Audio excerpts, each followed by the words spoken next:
What's up, my Central Unit? It's the Central Man here. So this is my review of WWE Elimination Chamber 2022. This is the first Elimination Chamber pay-per-view outside of the United States of America, outside of North America for the first time efforts in the Middle East in Saudi Arabia. I'm going to review the kickoff show match first to kick off this review. The match in the kickoff show, we had Rey Mysterio with his son Dominic taking on The Miz. No Maurice has to do with the politics in Saudi Arabia, women's rights in Saudi Arabia. I think. I don't know. Anyway, so the match between Rey Mysterio versus The Miz. I feel like this is a match you probably see on Raw. I don't like these kickoff show matches in not just in WWE but in AEW. When they do the buy-ins. I don't know. I wish they'd just go back doing dark matches, but that's not going to happen. Anyway, so the match between Rey Mysterio versus The Miz, it was okay for what it is. You had, The Miz trying to get himself disqualified. Dominic he managed to snatch the chair, and The Miz kind of like collided into the steps. Trying to get Dominic get ejected from the match from ringside.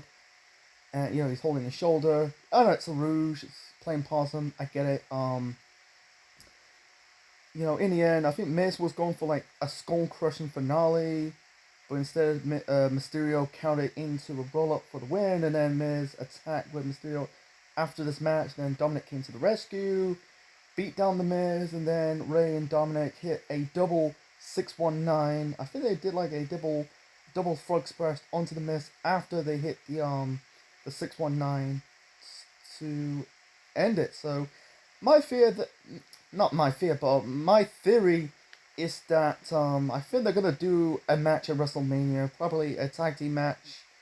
The Mysterios taking on Miz and his mysterious opponent. I don't think they'll bring back John Morrison, but who? I don't know. So anyway, so the first match to kick off the main show, we got Roman Reigns, the Tribal Chief, defending the Universal Championship against Goldberg.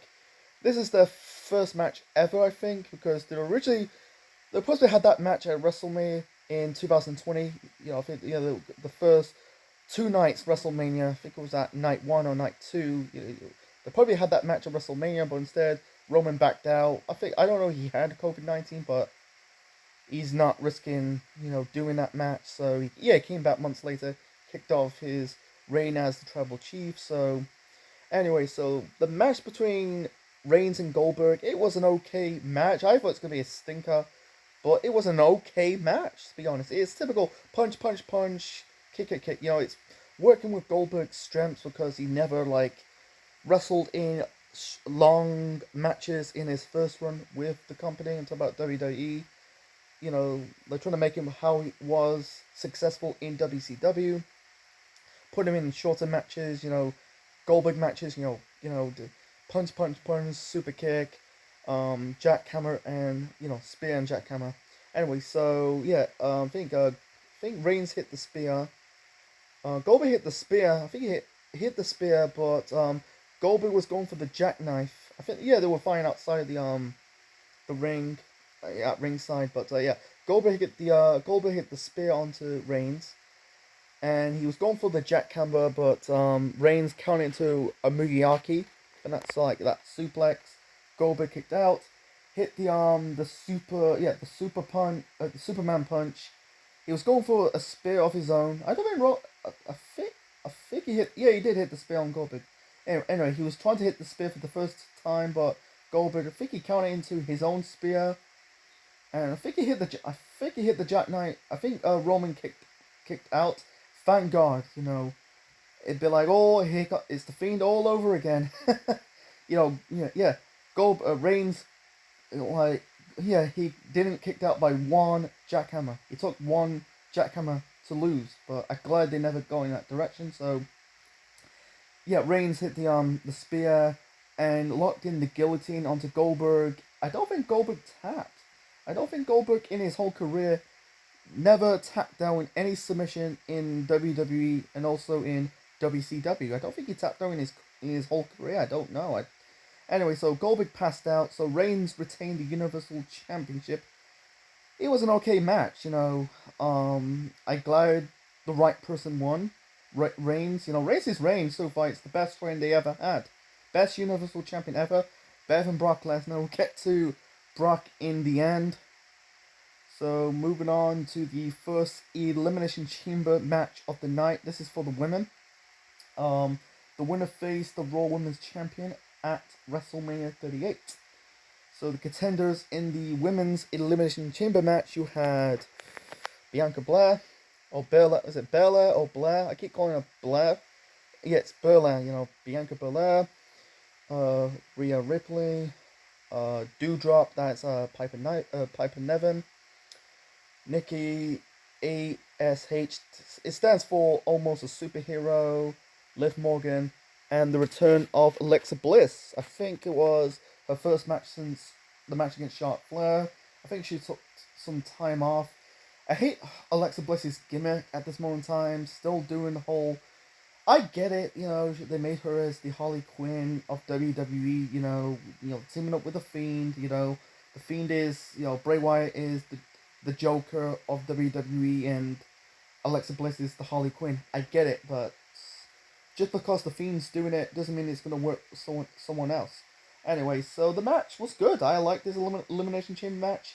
It's not like an all-time classic chamber match. It was a good match for what it is. The first person got eliminated was Nikki Cross. I'm gonna call her Nikki Cross. Like Nikki, Almost a Superhero. Drop the superhero gimmick. Go back to be this crazy Nikki from Sanity. She got eliminated by Rhea Ripley. I'm guessing they're kind of feuding. They were like, you know, a tag team, former women's tag team champions together. She got eliminated by Rhea Ripley. Rhea hit the riptide onto Nikki to be eliminated. Then you had this really scary spot or something. I'm gonna tell you. So Liv kind of like got her leg caught on the turnbuckle area of the ring, you know, and then minutes later she hit a sunflip powerbomb onto Doudrop, or Piper Niven. I wish they call her Piper Niven. You know, it's a stupid name. Call her Doudrop. Anyway, so Liv eliminated Doudrop with the sunflip powerbomb, and I'm guessing like Liv eliminated basically selling like her knee in the process. Maybe it has to do with her leg got caught in the turnbuckle or the ring post area. Anyway, so who's the first? Who's the next person got eliminated? I think it was Liv Morgan. I think Liv Morgan was the last. Yeah, Liv Morgan was the next person eliminated. She got eliminated by Alexa Bliss with the Twisted Bliss. It's called. Yeah, it was. I think it's called the Twisted. Yeah, the Twisted Bliss. You know, like the corkscrew moonsault. Yeah, the final two in this match were Rhea Ripley. No, not Rhea. The final three. Sorry, you got Bianca, Rhea, and Alexa. And I think Bianca eliminated Rhea with the KOD. That's the finisher. Yeah, the final two is Bianca and Alexa. You know, I'm gonna get to if Alexa wins, but let's get to the end to it. In the end, Alexa was going for Bianca was going for like I think it was a 450, but Alexa got the knees in the last minute. She was going for like the DDT. Bianca countered it. She was going for like some kind of suplex, but Alexa countered it again. I think she hit like I think she was going for a roll up, but Bianca kicked out. Yeah, Bianca hit the KOD. I think it's the KOD. KOD. If that's her finisher. I can't pronounce her. I think it's KOD. I think it's the KOD. I can't. I know what Bianca's finisher is. I can't remember the name of it. It is the KOD. I think it's called. Anyway, so KOD. Anyway, so Bianca hit the finisher onto Alexa for the win. I was shocked. I thought Alexa's going to win because if Alexa won this match, the conclusion, of course, Alexa's winning. When announced, I heard the rumors that Alexa's not Alexis, Alexa Bliss is returning to compete in this match. Now, this is behind the scenes, by the way. I didn't really do a predictions video for the show. If they tend to have Alexa going over Bianca, I said I knew that Alexa Bliss would win. I knew like they're gonna give Alexa another push, but they didn't. Not with that gimmick, with this whole fucking theme crap. Go back to be the goddess, the trash talker, Little Miss Bliss. I don't get it, man. So yeah, it's a good win for Bianca Belair. I'm guessing they're giving her another push. Last year, winning the Rumble, winning the SmackDown Women's title. Yeah, it was bullshit when she dropped the belt to Becky in a short match. But I think there's Michael valuable with Bianca Belair. I think she's marketable.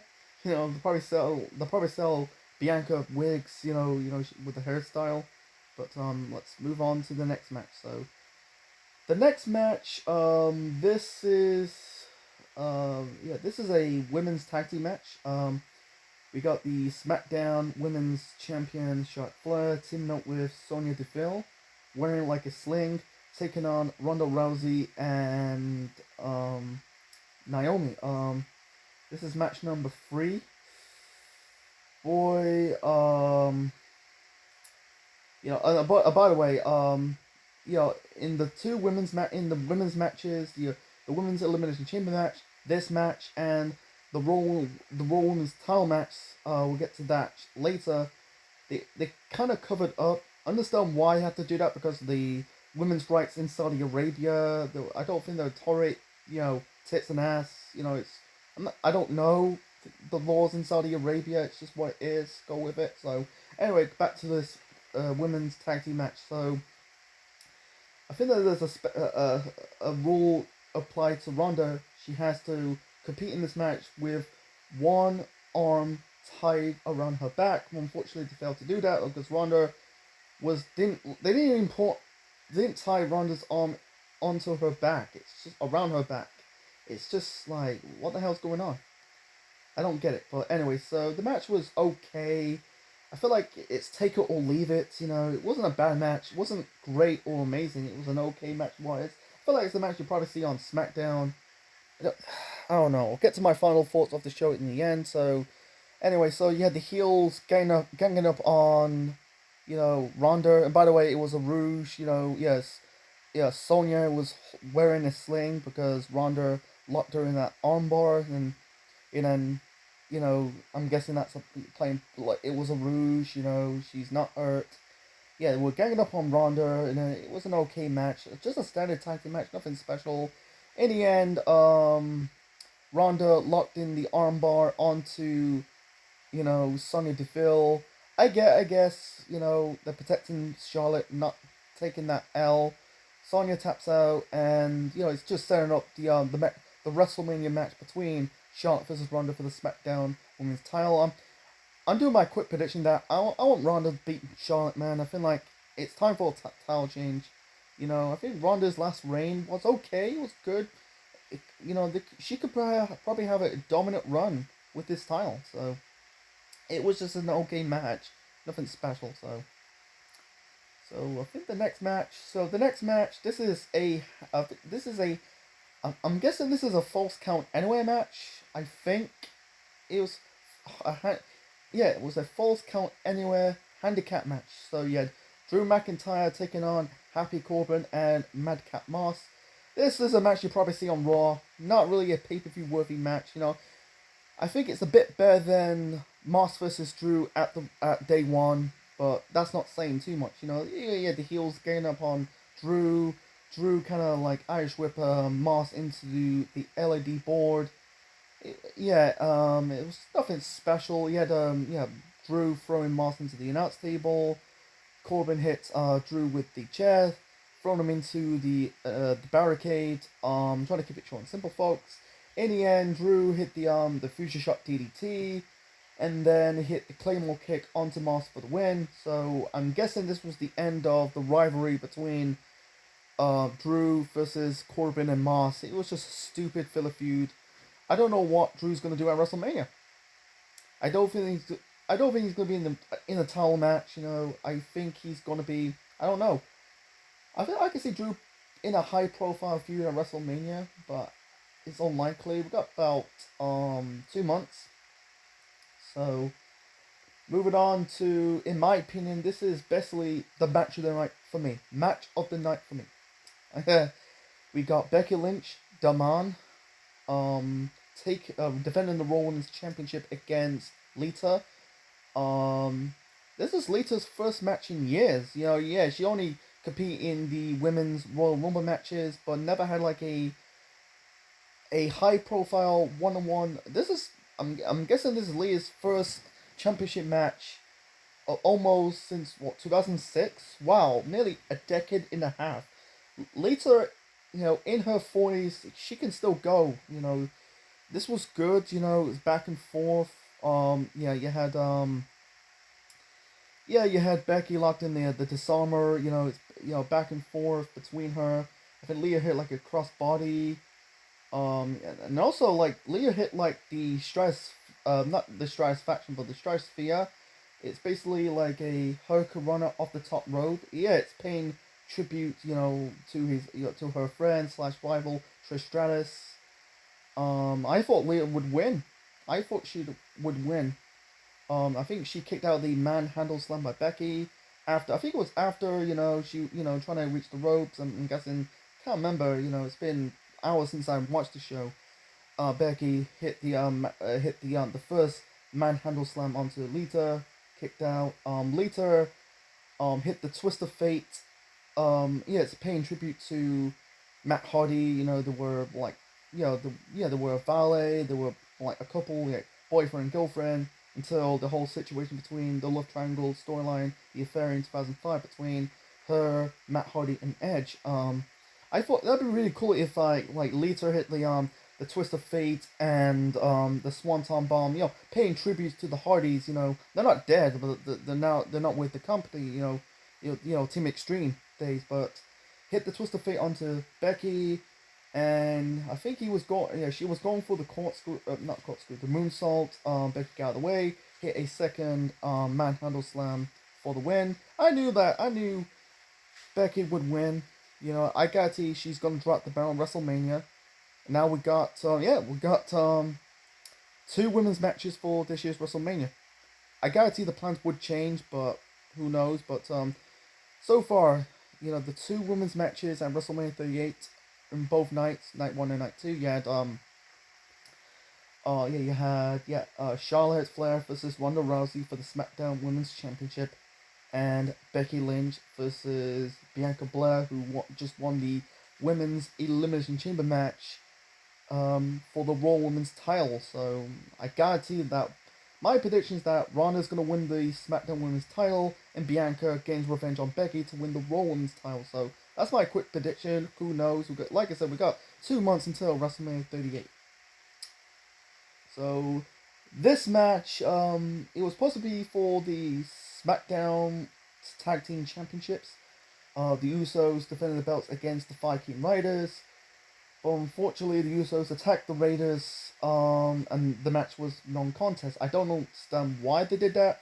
Maybe time constraints, don't have enough time, so I'm guessing they could probably do it on SmackDown, or I'll get to my final thoughts in the end, but I don't know. I'll probably do it at WrestleMania. Who knows? So it's kind of weird, why can't you just like the one match they should have took off, in my opinion, it should have took off the handicap match, Drew versus Corbin and Mars, and just put the Tyson title match instead of that match.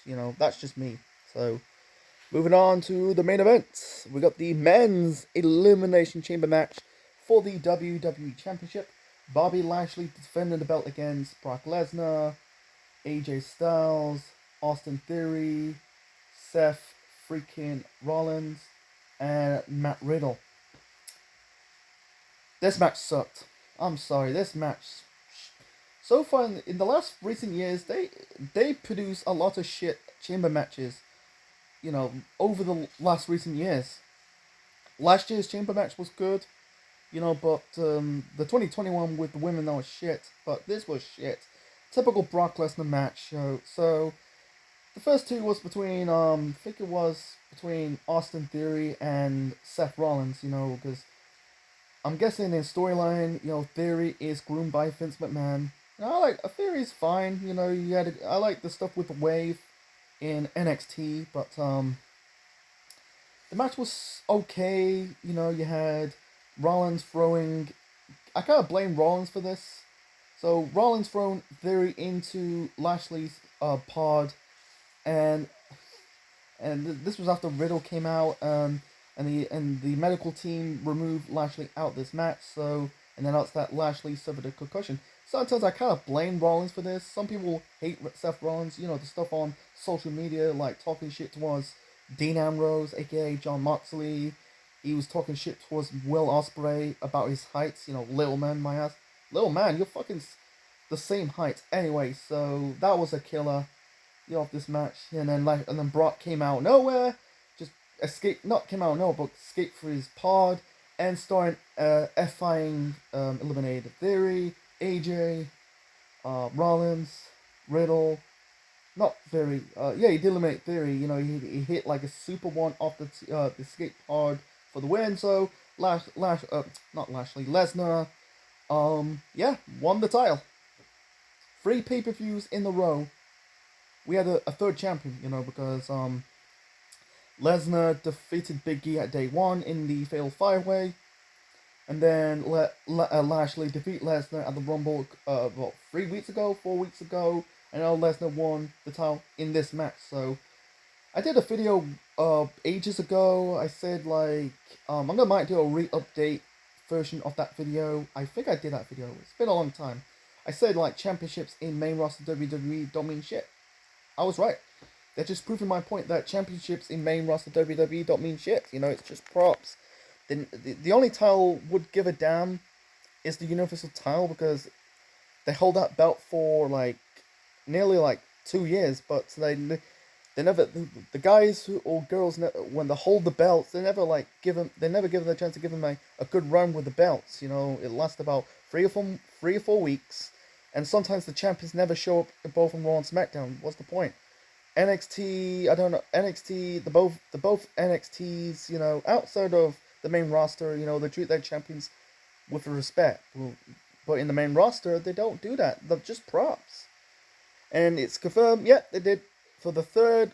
This is the third WrestleMania match that we're going to have. Yeah. We had Roman versus Brock 3 at WrestleMania. Winner takes all, because they fought at Mania 31. That was turned into a triple threat match when Rollins cashed in his Money in the Bank briefcase. And then they had the second match at Mania 34. And then 4 years later, yeah, Brock and Roman again. Winner takes all. I don't want to get into that. I might predict that match when I do my predictions for WrestleMania 38. So, fucking shit, man. It's just like, what's the point in having Lashley winning the battle at the Rumble? You know, I thought they're going to have another dominant run with Bobby Lashley as the champion. Unfortunately, that's not the case.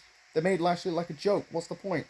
You know, I wish it's like a work, and then Lashley came back, beat Brock, and then you probably, I don't know what next challenger for Lashley for the title. So it's just stupid. It's just like, you're building up Lashley, wins the title, and then I don't mind him dropping the belt with Big E, but like winning the title again and losing to Brock after 3 weeks, it's just stupid, man. It's the wrong call. Have Lesnar going over. I'd rather have Lashley going over, you know. But it's just like, what the fuck is going on? So anyway, so my final rating for Elimination Chamber 2022. Boy, I'm gonna give it a 6 out of 10. Wow, the first like 3 pay-per-views in WWE in 2022. It's very like very underwhelming. Like, day 1 was They're not bad shows, but there could be a lot better. The Rumble was, the first half of the Rumble was good, but the second half went all to pot, all to shit. And now the Elimination Chamber pay-per-view, it was okay, but it's just like they treat it like a glorified house show. This is, I don't think they'll do Fastlane. Who knows? But I don't know. But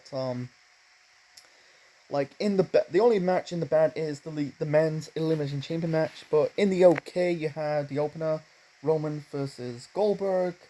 You have the women's tag team match. Sorry, I'm gonna say tag team title match. It's it's just a normal women's tag team match, and I think that's it.